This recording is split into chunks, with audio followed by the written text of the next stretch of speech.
LSS പരീക്ഷ എഴുതുന്ന കുട്ടികൾക്ക് എളുപ്പത്തിൽ മാത്സ് മനസ്സിലാക്കുന്ന രീതി പറഞ്ഞുതരാം.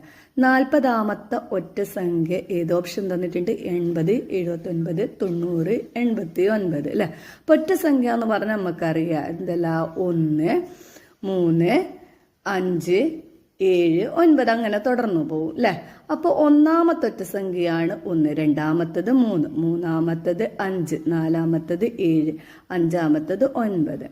ഇപ്പം നമ്മളിവിടെ നോക്കുക, 2ന്റെ ഇരട്ടിയാണ് 4, 4 1 പോയാൽ എത്രയാ? 3, 3ന്റെ ഇരട്ടി 6, 6 1 പോയാൽ 5, 4ന്റെ ഇരട്ടി 8, 8 1 പോയാൽ 7. അപ്പൊ ഒരു സംഖ്യന്റെ ഇരട്ടി എടുക്കുക, അതിൽ നിന്ന് 1 കുറച്ചാൽ നമുക്ക് ഉത്തരം കിട്ടും അല്ലെ.